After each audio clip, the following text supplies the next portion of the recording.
नमस्कार, मैं डॉक्टर जितेंद्र कुमार आपका जेके बायोलॉजी क्लास में स्वागत करता हूं और आज के हम इस वीडियो में ग्लूकोज ट्रांसपोर्टर के बारे में काफ़ी सिंपल और सरल भाषा में समझेंगे कि ग्लूकोज ट्रांसपोर्टर क्या है, कितने तरीके के ग्लूकोज ट्रांसपोर्टर के आइसोफॉर्म पाए जाते हैं।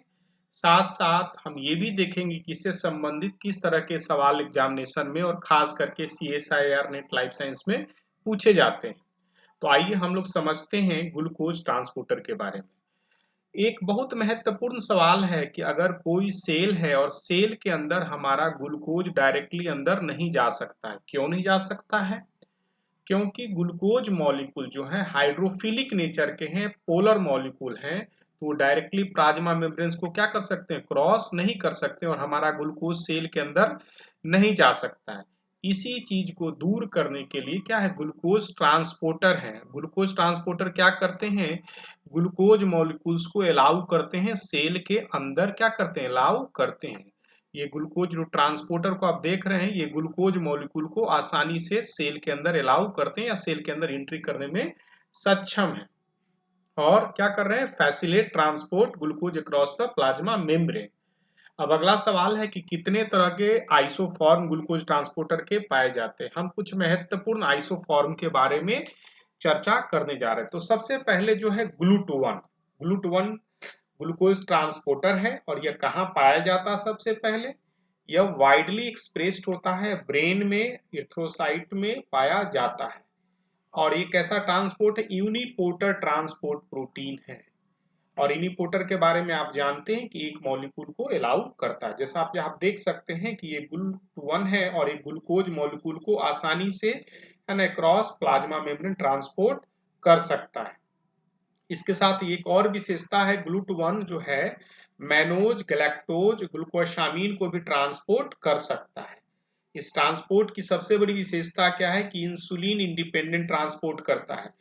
प्लाज्मा मेम्ब्रेन्स के क्रॉस ट्रांसपोर्ट करने में ग्लूकोज का कोई रोल इसमें नहीं है और यह ट्रांसपोर्ट क्या है, ब्लड और टिश्यू बैरियर ट्रांसपोर्ट में काम करता है। इसका क्या मतलब है कि टिश्यू ब्लड बैरियर ट्रांसपोर्ट में मदद करता है और क्योंकि ये ब्रेन और अर्थोसाइट में हाईली एक्सप्रेस रूप से पाया जाता है तो ये ब्लड से टिश्यू की ओर आसानी से आरबीसी में ट्रांसपोर्ट कर सकता है। अगर म्यूटेशन हो जाए GLUT1 में तो क्या हो जाएगा, हमारे ब्रेन में ग्लूकोज का शॉर्टेज हो जाएगा और साथ ही साथ हमारा ब्रेन का फंक्शन और ग्रोथ क्या हो जाएगा, इम्पेयरमेंट हो जाएगा, अच्छी तरीके से काम नहीं करेगा। और इस ट्रांसपोर्ट की बात करें, GLUT1 की बात करें तो कुछ डिफिशियंसी सिंड्रोम भी मिलते हैं जो क्या रेयर डिसऑर्डर हैं। अब हम लोग दूसरे ट्रांसपोर्ट सिस्टम के बारे में देखते हैं। GLUT2 काफी महत्वपूर्ण है, इससे सवाल एग्जामिनेशन में पूछे जाते हैं। क्या सवाल पूछे जाते हैं? तो इसको हम लोग ग्लूकोज सेंसर के नाम से भी जानते हैं, बहुत महत्वपूर्ण चीज है। और कैसे ग्लूकोज सेंसर का क्या रोल है इसके बारे में हम लोग अभी देखेंगे। यह कहाँ पाए जाते हैं? लीवर, पेनक्रियाज और खास करके बीटा सेल और किडनी सेल में पाए जाते हैं। इसको हम लोग ग्लूकोज सेंसर कहते हैं। इसलिए सेंसर कहते हैं कि यह लो एफिनिटी ग्लूकोज को भी क्या करता है, पकड़ सकता है और यह लो एफिनिटी ग्लूकोज ट्रांसपोर्टर है, मतलब कि यह कम अमाउंट में ग्लूकोज भी मौजूद है तो सॉरी मतलब हाई अमाउंट में मौजूद है तब इसको क्या करेगा, ये ट्रांसपोर्टर ट्रांसपोर्ट करेगा। लो एफिनिटी का मतलब आसानी से बाइंड नहीं कर सकता है। और इसको अगर बात करें तो इसका जो रेट और प्रोपोर्शनल है ब्लड में ग्लूकोज लेवल पर डिपेंड करता है। मान लीजिए कि अगर कोई लीवर मॉलिक्यूल या कोई सेल्स और किडनी है तो इसमें कितना ग्लूकोज अंदर जाएगा इस बात पर डिपेंड करता है कि ब्लड का ग्लूकोज का लेवल क्या है। अगर ब्लड का ग्लूकोज लेवल क्या है, अगर ज्यादा है तो क्या ज्यादा अमाउंट में क्या है, ग्लूकोज अंदर जाएगा सेल के अंदर, प्योर सेल के अंदर, पेनक्रियाज, बीटा और किडनी सेल के अंदर जाएगा। और यह ट्रांसपोर्ट भी इंसुलिन इंडिपेंडेंट ट्रांसपोर्टर के नाम से जाना जाता है क्योंकि इसमें इंसुलिन का कोई रोल नहीं है।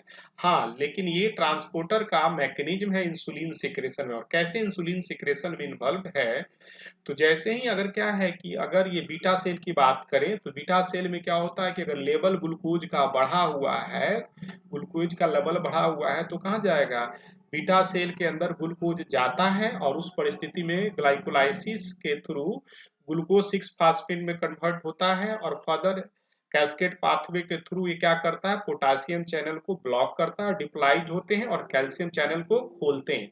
और जैसे ही कैल्शियम चैनल को खुलता है, ये जो सिनेप्टिक इंसुलिन जो है वेसिकल्स के फॉर्म में रिलीज होते हैं। तो ये ध्यान रखना है कि कैसे GLUT जो 2 है इंसुलिन के सेक्रेशन में इन्वॉल्व होते हैं बीटा सेल में, और बीटा सेल में पाए भी जाते हैं। तो हमने यहाँ इसके मैकेनिज्म के बारे में देखा कि कैसे वो इंसुलिन को निकालते हैं, और इसको सबसे महत्वपूर्ण चीज याद रखना है, ग्लूकोज सेंसर कहते हैं।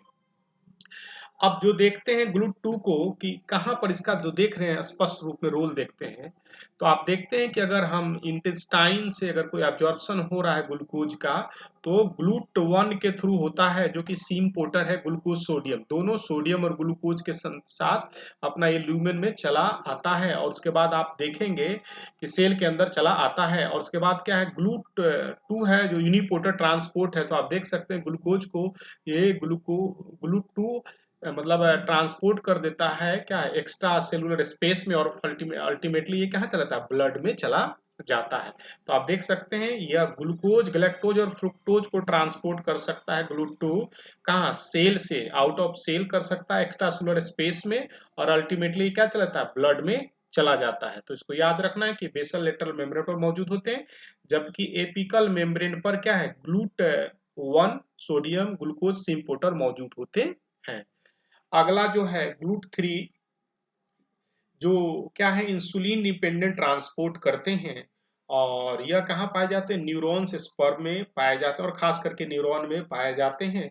और इनकी एक बहुत बड़ी विशेषता क्या, हाई एफिनिटी ग्लूकोज ट्रांसपोर्टर है। हाई एफिनिटी मतलब कि अगर कम अमाउंट में भी रहेगा कॉन्सेंट्रेशन ग्लूकोज का, तो सबसे पहले इस ट्रांसपोर्ट के थ्रू अंदर चले आएंगे सेल में, और क्या है, मौजूद होते हैं नर्वस टिश्यू में, रिस्पॉन्सिबल होते हैं। किस लिए रिस्पॉन्सिबल होते हैं, कि सफिशियंट अमाउंट ऑफ ग्लूकोज को अपटेक कर सके न्यूरॉन्स में, क्योंकि अगर ग्लूकोज की अगर हाई एफिनिटी है तो कम अमाउंट में भी ग्लूकोज है तो न्यूरॉन में आसानी से जा सकता है। जबकि आप देखेंगे कि GLUT2 जो है क्या है, लो एफिनिटी है, ये बात को ध्यान रखना। अब देखते हैं GLUT4, यह भी काफी महत्वपूर्ण और औरों से काफी डिफरेंस है। यह जो सबसे मेजर इशू के साथ है क्या, कि इंसुलिन डिपेंडेंट ट्रांसपोर्ट करता है। और कैसे काम करता है इसको हम देखते हैं। इसके पहले हम लोग देखते हैं स्केलेटल मसल, कार्डियक मसल और एडिपोज सेल्स में पाए जाते हैं। और करता क्या है कि जैसे ही इंसुलिन रिलीज होता है, इंसुलिन रिसेप्टर से बाइंड करता है, और वेसिकल्स के फॉर्म में जो GLUT4 जो है वो मेम्ब्रेन पर आ जाते हैं, और ये ट्रांसपोर्टर ग्लूकोज की एंट्री को अलाउ करते हैं। GLUT4 जो है अलाउ करते हैं ग्लूकोज को, सेल के अंदर अलाउ करते हैं। और GLUT4 कैसे जाता है, जो मेम्ब्रेन पर बाउंड है वेसिकल्स के फूर में, कैसे फ्यूज होते हैं, जब आपका इंसुलिन इससे बाउंड होता है तो कैस्केड सिग्नलिंग पाथवे के थ्रू ये मेम्ब्रेन पर ये ट्रांसपोर्टर फ्यूज हो जाते हैं और ग्लूकोज को एंटर में अलाउ करते हैं। तो यह काफी महत्वपूर्ण रोल प्ले करता है बॉडी के हेमोस्टेटिक्स में, ग्लूकोज के लेवल को रेगुलेट करने में। साथ साथ अगर हम टाइप 2 पेशेंट की बात करें, डायबिटीज पेशेंट की बात करें, तो उसमें सबसे मेजर प्रॉब्लम होता है उनका जो GLUT4 जो ट्रांसलोकेशन होता है मसल सेल्स में, वो रिड्यूस हो जाता है इंसुलिन डिपेंडेंट। आप ज्यादा मात्रा में इंसुलिन लेने के बावजूद भी GLUT4 जो है प्लाज्मा मेम्ब्रेन मसल सेल के मेम्ब्रेन पर नहीं जाता है, इसलिए ग्लूकोज जो है मसल सेल के अंदर या एडिपोज सेल के अंदर नहीं आ पाता। यही कारण है कि उस पर्सन में डायबिटीज हो जाता है और उसका लेवल हमेशा ब्लड में ग्लूकोज में लेवल बढ़ा रहता है। तो ये इंसुलिन डिपेंडेंट ट्रांसपोर्ट है, ध्यान रखना है, बहुत महत्वपूर्ण है। और सारे जो ट्रांसपोर्टर हमने देखे थे अभी GLUT1 GLUT3, वो क्या थे, इंसुलिन इंडिपेंडेंट थे। इवन डायबिटीज पर्सन में उस तरह का ग्लूकोज ट्रांसपोर्ट उनका सही तरीके से काम करता है। मेजर जो प्रॉब्लम होता है GLUT4 में, जो क्योंकि इंसुलिन डिपेंडेंट ट्रांसपोर्ट सिस्टम है। अब एक और ट्रांसपोर्ट है GLUT4, ये इसको हम लोग फ्रुक्टोज ट्रांसपोर्टर के नाम से भी जानते हैं, काफी महत्वपूर्ण है। GLUT4 जो फ्रुक्टोज स्पेसिफिक ट्रांसपोर्टर, इसको हाई एफिनिटी फ्रुक्टोज ट्रांसपोर्टर से और लो एफिनिटी ग्लूकोज से है। तो फ्रुक्टोज को ट्रांसपोर्टर के लिए GLUT4 काफी मात्रा में एक्टिवली इन्वॉल्व होते हैं हाई एफिनिटी में। लो अमाउंट ऑफ ग्लूकोज जो है एपिकल सरफेस पर मौजूद है इंटेस्टाइन में, तो आसानी से उसको अपटेक करते हैं GLUT5 की मदद से। फ्रुक्टोज स्पेसिफिक ट्रांसपोर्टर है, और ये सवाल काफी कंसिस्टेंट CSIR में पूछा गया है। और और एक और बात है, क्या कहाँ पाया जाता है? स्मॉल इंटेस्टाइन, एपिकल बॉर्डर और स्पर्म किडनी एडिपोज टिश्यू में पाए जाते हैं। इसके अलावा भी कुछ और ग्लूकोज ट्रांसपोर्टर है जो जो कि सेल्स में पाए जाते हैं, डिफरेंट तरह के सेल्स में। तो ये डिफरेंट तरह के ग्लूकोज ट्रांसपोर्टर है जिनका मोड ऑफ एक्शन डिफरेंट है और अल्टीमेटली क्या करते हैं, ग्लूकोज को एंट्री को अलाउ करते हैं सेल के अंदर। हमने इसको देखा था एसजीएलटी के बारे में, सोडियम ग्लूकोज ट्रांसपोर्टर जो ग्लूकोज और गैलेक्टोज को ट्रांसपोर्ट करते हैं और वास्तव में क्या है, को ट्रांसपोर्टर है, सीन पोर्टर के नाम से भी जानते हैं इसको। ग्लूट 5 के बारे में जानते हैं और एक ग्लूट 2 है, जो कहने का क्या मतलब, हमने देखा था कि कैसे ग्लूट 2 है जो भी सेल्स में अगर इसमें आ जाते हैं तो अल्टीमेटली क्या है, आउटर कैपिलरी में ले जाने के लिए रिस्पॉन्सिबल होते हैं। और हमने देखा था कि ग्लूट 2 जो है कैसे ट्रांसपोर्ट करते हैं डिफरेंट सिस्टम में, जैसे कि ग्लूकोज, गैलेक्टोज और फ्रुक्टोज को जो ट्रांसपोर्ट करते हैं अपना बेसो लैटरल मेम्ब्रेन पर करते हैं। और फ्रुक्टोज का ट्रांसपोर्ट की अगर बात करें तो यहाँ पर ग्लूट 5 जो ट्रांसपोर्ट करता है और अल्टीमेटली क्या है, ग्लूट 2 के माध्यम से अंदर ब्लड में जाता है। तो कभी कभी भ्रांति होती है कि भाई फ्रुक्टोज डिपेंडेंट फ्रूट खाने से हमको डायबिटीज नहीं होगा। तो ऐसा नहीं है कि अल्टीमेटली क्या है कि इसमें तो प्रॉब्लम नहीं होगा, अल्टीमेटली आपका ग्लूकोज का लेवल ही बढ़ेगा अल्टीमेटली ब्लड में। अच्छा, हम लोग आगे देखते हैं, इससे संबंधित सवाल को देखते हैं।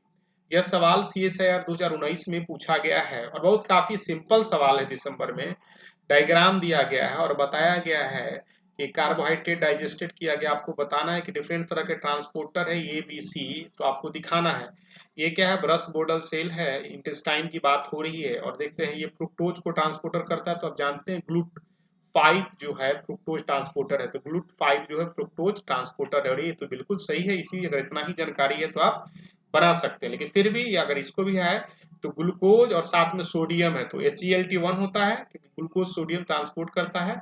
और अल्टीमेटली ग्लूकोज फ्रुक्टोज को दोनों जो ट्रांसपोर्ट करता है ग्लूट 2 के थ्रू होता है और ये ब्लड में चले जाते हैं। तो इस तरीके से आपका देखें तो आपका जो आंसर होगा, कौन सा आंसर होगा, ए देखें तो इसका इस तरीके से आंसर हम देखें तो ये आपका ये बी आंसर होगा। बी नहीं, इसका इस तरह का आंसर होगा, इसका ये जो है क्या है, ग्लूट 5 और ये क्या है, SGLT और सी। तो ये आपका आंसर जो होगा, कहने का क्या मतलब क्या, कि 1 आपका इसका आंसर होगा। और कुछ और सवाल को हम लोग देखते हैं। Insulin secretion facility diffusion glucose muscles तो कैसे होता है, तो बता रहा है कि ग्लूकोज का जो ट्रांसपोर्ट होता है कैसे होता है। फास्फोलाइजेशन ऑफ ग्लूकोज ट्रांसपोर्टर ऐसा नहीं होता है, ट्रांसलोकेशन ऑफ ग्लूकोज ट्रांसपोर्टर होता है एंडोसोम्स इनटू द सेल मेम्ब्रेन। मैंने देखा था यहाँ पर कि कैसे इंसुलिन अगर बाइंड कर जाते हैं तो ये जो वेसिकल्स है जिसपे ग्लूकोज ट्रांसपोर्टर मौजूद होते हैं ट्रांसलोकेटेड हो जाते हैं मेम्ब्रेन पर। और आप देख सकते हैं कि ये ग्लूट 4 जो है मेम्ब्रेन पर मौजूद हो गया है। तो इस तरीके से आपका जो आंसर होगा ये होगा। ऐसा नहीं होता है कुछ डीफॉस्फोराइलेशन नहीं होता है, mRNA ग्लूकोज ट्रांसपोर्ट ऐसा कुछ इनहिबिशन नहीं होता है। अब और सवाल को हम लोग कुछ देखते हैं। ये सवाल 2013 में पूछा गया, which are not associated with insulin action, जो इंसुलिन एक्शन से मौजूद रिलेटेड नहीं है। तो हमने देखा था इंक्रीज ग्लूकोज ट्रांसपोर्ट करते हैं और ग्लूकोज ट्रांसपोर्ट होने के बाद इंक्रीज ग्लाइकोजन फॉर्मेशन, बिल्कुल सही है, ग्लाइकोजन फॉर्मेशन को भी क्या करते हैं, इनहांस करते हैं। क्योंकि ग्लूकोज बहुत ज्यादा हो गया तो दो चीज होता है सेल के अंदर, या तो ग्लाइकोलाइसिस हो सकता है या ग्लाइकोजेन में कन्वर्टेड होता है। Lipolysis, enhance lipolysis in adipose tissue, ऐसा नहीं है। लाइपोलाइसिस कहने का मतलब ट्राइग्लिसराइड्स का जो ब्रेकडाउन हो रहा है फैटी एसिड्स में, तो लाइपोलाइसिस करते थे। इंसुलिन का ऐसा एक्शन कोई मालूम नहीं है। तो ये जो आपका स्टेटमेंट है, कहने का क्या मतलब क्या, कि not associated. Decrease rate of gluconeogenesis, ये भी बिल्कुल सही है, कि जैसे ही अगर आपका क्या है ग्लूकोज की मात्रा बहुत ज्यादा में बढ़ी हुई है तो ग्लूकोनियोजेनेसिस क्यों होगा। ग्लूकोनियोजेनेसिस मतलब क्या है, कि नॉन कार्बोहाइड्रेट सोर्स से ग्लूकोज का निर्माण करना, जो कि लीवर में होता है। तो अगर ग्लूकोज का लेवल ऑलरेडी बढ़ा हुआ है तो अल्टीमेटली क्या करते हैं, वो घटाते हैं ग्लूकोनियोजेनेसिस, क्योंकि हमको ग्लूकोज का अमाउंट ऑलरेडी बढ़ा हुआ है तो हम क्यों दूसरे कार्बन सोर्स से, नॉन कार्बोहाइड्रेट सोर्स से ग्लूकोज का निर्माण करें। तो ये आपका जो आंसर होगा थर्ड होगा। अगर आप इस वीडियो को लाइक करते हैं तो शेयर करें, सब्सक्राइब करें और अपना कमेंट बॉक्स पर जरूर लिखें। Thank you for watching the video.